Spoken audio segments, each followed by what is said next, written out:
Hi friends, welcome to garden tricks. எல்லோரும் எப்படி இருக்கீங்க? நாங்கள் ரொம்ப நல்லாயிருக்கோம். இன்றைக்கி பார்த்தீங்கன்னா திங்கக்கிழமை மழை பெஞ்சனால அம்மாவுக்கு லீவு. அன்றைக்கி அவங்க செய்யக்கூடிய வேலைகள் தான் உங்கள் கூட ஷேர் பண்ணியிருக்கேன். மழை தூறல் நின்னதே போதுங்க, அம்மா வந்து அவங்க வேலையை வந்து ஆரம்பிச்சிட்டாங்க. சொன்னாலுமே வந்து கேட்கல. துணியெல்லாம் துவைக்கலன்னு சொல்லிட்டு துவைச்சிட்ருக்காங்க. ஆனால் மழை வந்து கண்டிப்பாக நல்லா வரப்போகுது. அதுக்குள்ளேயே வந்து துணி துவைச்சிட்றேன் அப்படின்னு சொல்லி அம்மா சொன்னாங்க. ஓகே, அம்மா துணி துவைக்கிறக்குள்ளே நம்ம கிச்சனில் ஏதாவது ஒர்க் பண்ணலான்னு சொல்லிட்டு வந்துட்டேன். ஈவினிங் ஆனால் மழை நல்லா பெய்யுது. சூடாக வந்து வடை செய்கிறதுக்காக பருப்பு ஊற வச்சுருக்கேன். அப்படியே சிங்க்கில் இந்த பாத்திரமெல்லாம் வந்து கொஞ்சம் வந்து கழுவி முடிச்சுட்டு, நம்ம இட்லி ஊற்றுறதுக்காக எல்லாமே மாவு எல்லாமே வந்து மேலே ரெடி பண்ணியிருந்தேன். அதுதான் வந்து அந்த இடத்துல இருந்திருக்கும். இட்லி வந்து ஊற்றி வச்சுட்டேன். இட்லிக்கு வந்து சைடிஷ் பார்த்திங்கன்னா இன்றைக்கி நேற்று வச்ச சிக்கன் கிரேவி இருக்குது. ஸோ அதைய வந்து சூடு பண்ணி வச்சாச்சு.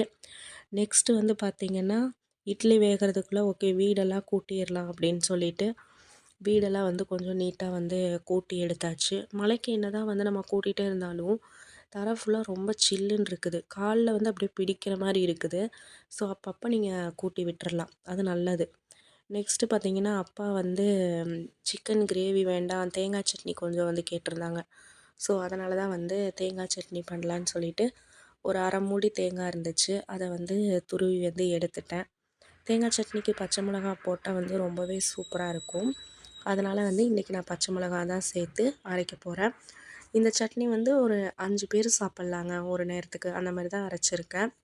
ரொம்ப சிம்பிள் தான். ஒரு கைப்பிடி அளவுக்கு தேங்காய், ஒரு 3 ஸ்பூன் வந்து பொட்டுக்கடலை, ஒரு 4 பச்சை மிளகா காரத்துக்கு ஏற்ற மாதிரி போட்டிருக்கேன். இஞ்சி வந்து ஒரு துண்டை வந்து நல்லா கட் பண்ணி சேர்த்துட்டு, கூடவே வந்து ஒரு டீஸ்பூன் வந்து உப்பு சேர்த்துருக்கேன்.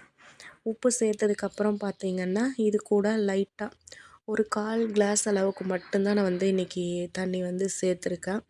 சேர்த்துட்டு நம்ம வந்து மூடியை போட்டு மிக்சியில் வந்து சட்னியை வந்து ரெடி பண்ணிட வேண்டியதான்.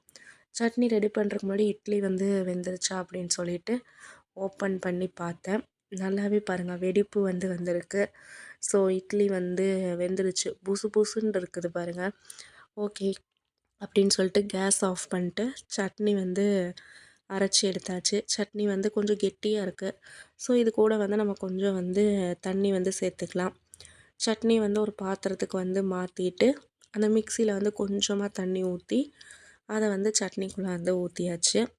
சட்னி தாளிக்கிறதுக்கு இந்த மாதிரி யாருமே பண்ணாதீங்க. நான் அந்த கரண்டியை காணுன்னு சொல்லிட்டு தான் நம்மளுடைய குழம்பு கரண்டியில் வந்து கொஞ்சம் எண்ணெய் ஊற்றிட்டு கடுகு பொரிஞ்சதுக்கப்புறமா வந்து கருவேப்பிலை போட மறந்துட்டேன். நான் டைரெக்டாகவே வந்து சட்னியில் ஊற்றிட்டேன். ஸோ நீங்கள் கருவேப்பிலை வந்து சேர்த்துக்கோங்க.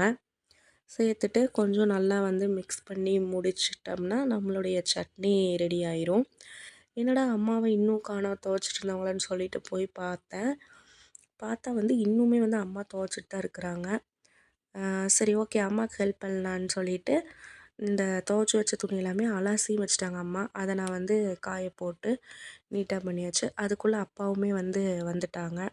சரி ஓகே அப்பா வந்து ரொம்ப பசிக்குதுன்னு சொன்னனால அப்பாவுக்குமே வந்து நம்ம சுட்ட இட்லி வந்து எடுத்து சாப்பிட வந்து போயிட்டாங்க. அப்படியே அப்பா வந்து கொஞ்ச நேரம் வந்து ஃபோன் பார்த்துட்டு நம்மளுடைய இட்லி சாப்பிட்றதுக்கு வந்து ரெடி ஆகிட்டாங்க. இட்லி வந்து எப்போவுமே உடனடியாக எடுக்காமல் சூடு ஆறுனதுக்கப்புறம் எடுத்தோம்னா அந்த துணியில் வந்து ஒட்டாது. பாருங்கள் நல்லா பெருசாக ஒரு பால் மாதிரி இருக்குது. ஸோ அப்பாவுக்கு வந்து போட்டு கொடுத்து முடிச்சதுக்கப்புறமா அப்பா சாப்பிட்டுட்டு தூங்க போயிட்டாங்க. அதுக்கப்புறம் அம்மா பாருங்களேன், இந்த வீடியோ வந்து எடுக்கும்போது மணி 12:00 அப்போ தான் வந்து சாப்பிட்டாங்க குளித்து முடிச்சுட்டு. சரி அகைன் ரெஸ்ட் எடுப்பாங்கன்னு பார்த்தா அகைன் வந்து பார்த்திங்கன்னா கிச்சனை க்ளீன் பண்ணுறேன் அப்படின்னு சொல்லிட்டு அந்த வேலையில் வந்து இறங்கிட்டாங்க. வேலை செஞ்ச கையும் காலும் சும்மாவே இருக்காதுன்னு சொல்லுவாங்க இல்லையா, அந்த மாதிரி தான். ஓகே ஃப்ரெண்ட்ஸ், இதுதான் இன்றைக்கி திங்கக்கிழமை அம்மாவுடைய ஒரு அரை நாள் வேலை. இந்த வீடியோ உங்களுக்கு பிடிச்சிருந்ததுன்னா கண்டிப்பாக நம்மளோட சேனலை வந்து சப்ஸ்கிரைப் பண்ணிக்கோங்க. அண்ட் ஆல்சோ உங்கள் ஃப்ரெண்ட்ஸ் அண்ட் ஃபேமிலிக்கும் ஷேர் பண்ணுங்கள்.